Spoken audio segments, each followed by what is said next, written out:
What's up, Transformers fans? Welcome back to the channel for another College TF review. Today we'll be taking a look at Transformers the movie studio series Decepticon Rumble, its core class. It also says he's blue on the packaging. We'll get into that in a minute.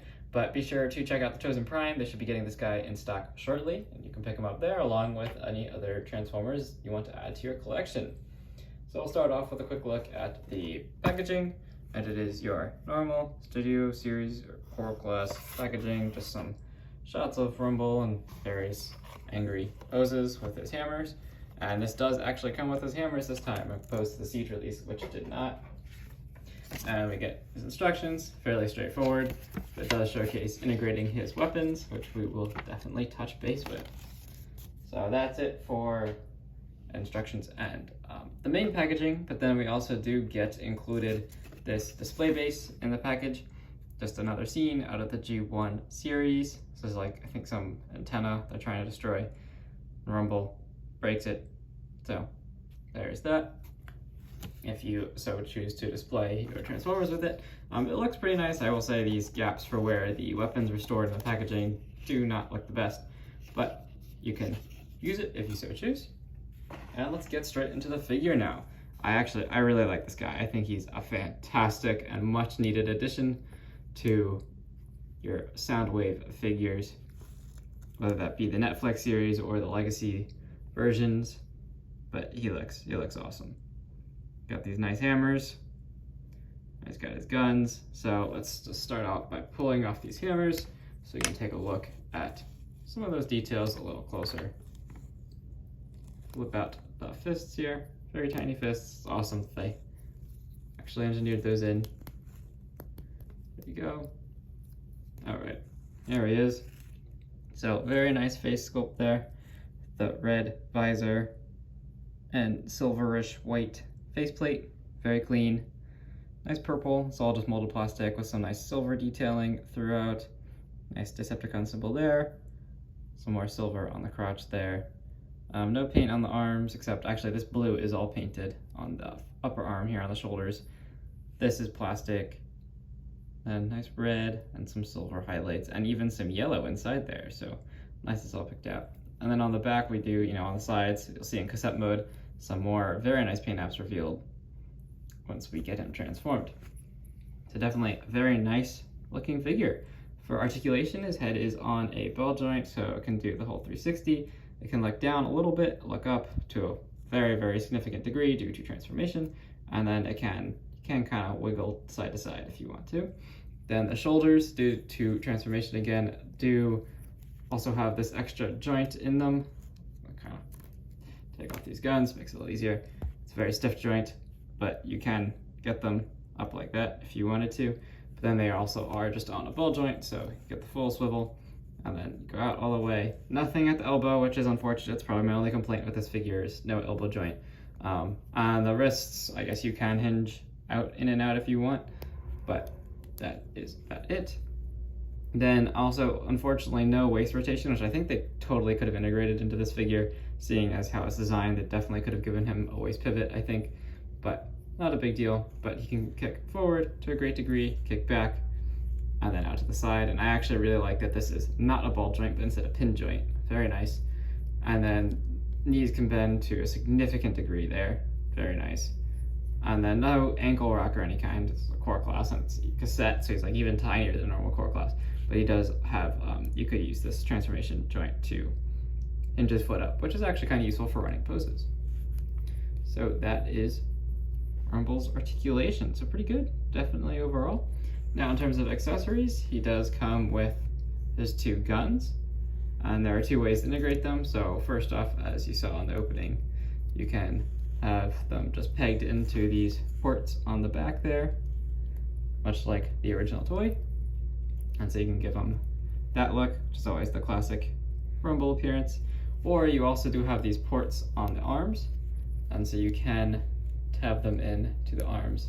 They click in very nicely, and you can have them shooting. Now, it's unfortunate they couldn't have fit 3mm ports into these fists, but seeing as how small they are, I think the whole entire fist is probably roughly 3mm, so that would have been very practical. So it's fine that they integrate on the side of the arms, in my opinion. But These are just molded in like a whitish plastic, sculpted very nicely. Nice and simple design. Very G1 inspired for sure. Then other accessories we get are, of course, the hammers. And whoops, these are identical to one another. There's no difference, so it doesn't matter which way you put them on. Now, my complaint with these is there is a lot of hollowing here on the inside. I imagine that's for price point. Being a core class, they want to keep the price down, so they increase their profits, of course, so hollowed it out. But this is nicely painted. All this blue is painted. It's molded in that purple plastic, and it does have nice sculpting throughout. And then it does not have a retracting hammer, which is that is, I think, probably the biggest issue with this figure is not having the retracting handle. Because I can get over the elbow joints as, for once we get the hammers on here, it does make the figure more stable and easier to transform, less delicate, but not having the little, not letting these hammers have an actuator in them is a bit lazy in my opinion. So to integrate them to the figure, you just, like as you saw, you just collapse the fists in, and then you can choose either hammer and just stick it over, and you want the arm facing so that you can see the ball joint, so the inside of the arm is facing forward. Get the other one on here. The joints on this guy are nice and stiff. He actually has a fair number of pin joints, which is awesome. And so there you got Rumble with his hammers. You can definitely get him into some fun poses. He stands actually remarkably well. So, very well balanced figure indeed. But it would have been nice if these hammers retracted, moved up and down, so you could get one pile driving while the other was up. But still, well articulated figure otherwise, so definitely works well. Now for some comparisons, let's get them straightened out, just so you can see what you're getting for your money. So with Core Class Rumble, you get a figure, and then you do get his included display. Then I would say one of the best Core Class releases we've gotten thus far is Ratchet. So here's his display, which is a fair amount bigger from the inside of that ship. And then here is Ratchet. So I would say in terms of overall plastic, because Rumble has these big pile drivers, he gets close, but this definitely is a lot more plastic. And in terms of paint, they're pretty close because Rumble has, again, all this blue on the pile drivers and on his shoulders. And you actually do get two accessories with Rumble, that being the pile drivers and the guns, whereas with Ratchet you just get his two guns, but they are both painted in silver. So, and then of course, the difference in the display, you actually are getting more cardboard with Ratchet. So there's your comparison there. I would say they're both great figures and both worth picking up, but just something to keep in mind.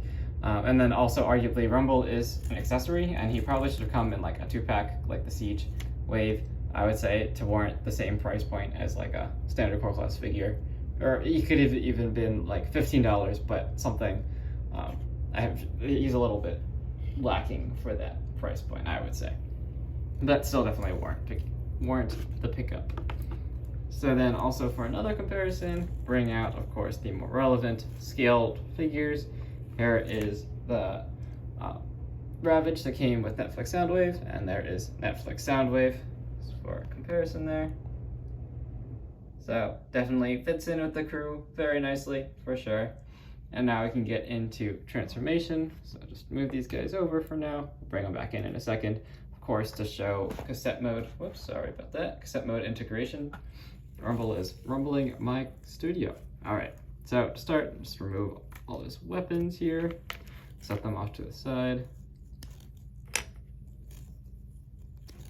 All right, then transformation, very simple as you would expect from these cassettes, and not nearly as complex as something like Ravage. So you just want to rotate the head around and then tuck it into the back like that. And then you want to use that upper joint here in the shoulder to shift them up, and they'll come all the way and meet in the center. No tabs that align in the center, it's just nice stiff joints. So you got that. Then for the legs, you want to collapse the feet, and then just want to rotate all this around. Just want to rotate each leg 90 degrees like that, and then just bend, and you'll see we get 2 tabs here on the tops of the knees roughly that go into those slots on the arm, and it tabs into place very well. And that's also why the inside of the leg is hollowed out, is because it's fulfilled by those pieces. And this is really the front of the cassette. And there you go. Looks really nice. You got the nice silver paint and some blue paint apps in there as well. And then the blues here actually kind of match up nicely the way they left this hollow. It actually works pretty well. I think it looks very, very nice in cassette mode. Now for a cassette comparison, let's bring back in Mr. Soundwave here and eject Laserbeak, but don't transform. So here we go. It's just comparison wise. They are of course the same size. He does integrate into Netflix Soundwave well, but the only issue, and we'll get to that in a minute, is his thickness. He is a good bit thicker than the other two cassettes throughout, right? Like Laserbeak has some more thin areas in here, and just some more gaps throughout. Like he doesn't maintain the same thickness throughout, whereas Rumble is the full thickness throughout. And so the only problem that causes is with the release mechanism on Netflix Soundwave. I don't actually have Siege Soundwave, as I prefer the Netflix version. I didn't see a need for picking up two, but I'll show Siege Soundwave, or Netflix Soundwave, sorry. So he does fit in to the cassette deck pretty tightly, and then you can't close it, of course, but then if you go to open it, it doesn't. The latch mechanism is kind of useless because it does kind of get stuck on the size of this. It does unlatch, but it doesn't eject the tape deck. So just one minor annoyance there, I would say. But it still works, and he still looks great in Soundwave there. I mean, all that detail shows through really nicely. Come on, go back in. Now he doesn't want to cooperate. Get him back in here so you can see what he looks like inside. Yeah, it is a tight fit. Just been kind of pressing him in, so. There we go. So, and he's inside Soundwave there. You gotta look at that. Definitely looks really cool. Those colors look really nice. Then also one other thing with the accessories.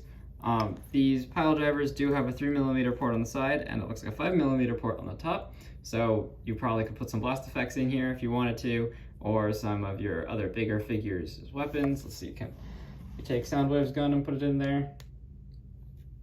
Might be able to. Wiggle it off. Stick it in. Yep, so you could stick Soundwave's gun in there, and then the 3mm port, of course, you could use Rumble's guns. You just have them super armor his pile drivers if you so wanted to. So it's another thing you can do. It's awesome that they included those little ports there. I think that's definitely adds to the playability of the figure. It's definitely an awesome figure. I highly recommend picking up Rumble. Again, check out the link in the description below to stock the Chosen Prime for when they come in stock. And yeah, thanks for watching, and stay tuned for the next video. See ya.